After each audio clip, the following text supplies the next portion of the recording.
So, no, I wouldn't say I have a passion for HR.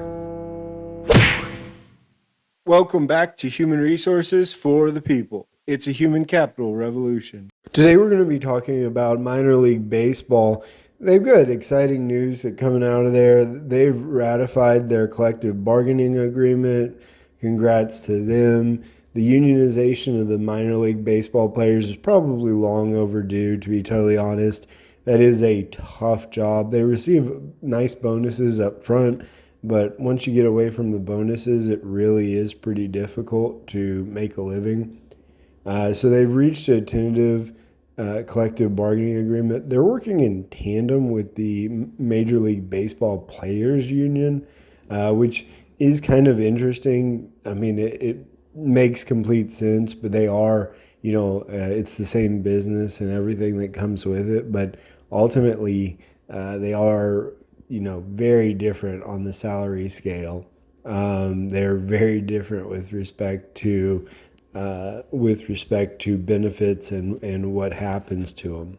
So there wasn't a lot of fighting that came from it. It wasn't tension filled. We were told that they've got a 5-year collective bargaining agreement. So the players have officially unionized. They have an agreement in place, and the Major League Baseball owners have approved. It's pretty interesting. I think that they it's again long overdue. There was a wide range of topics. They mostly looked at salaries. They looked at a housing plan as well as medical issues.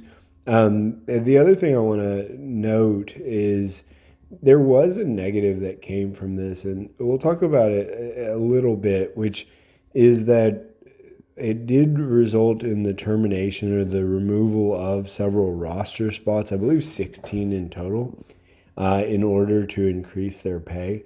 Um, and ultimately that comes from the Florida League, but it is a negative. It is a drawback that came from this as a result.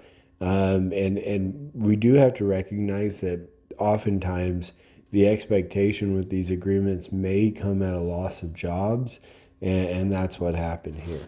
This article is from Baseball Digest, and check them out. The link is down below. The author is Kevin Reichard. It was written today, March 30th, which, I'm filming a little bit in advance.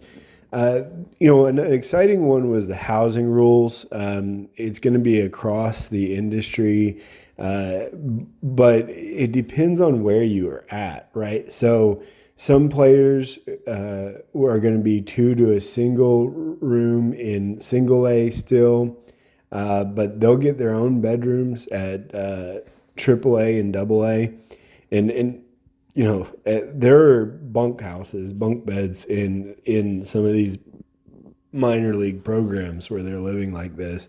They may get spouses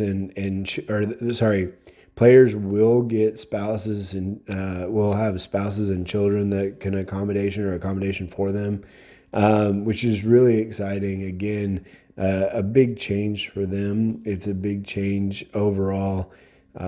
In addition, they get to contest their medical care and give them more control over their treatment, which is a really big one. They can get a second opinion, and medical expenses for treatment will be extended if needed. So they're getting medical care, which is a big change from how it's been for a very long time.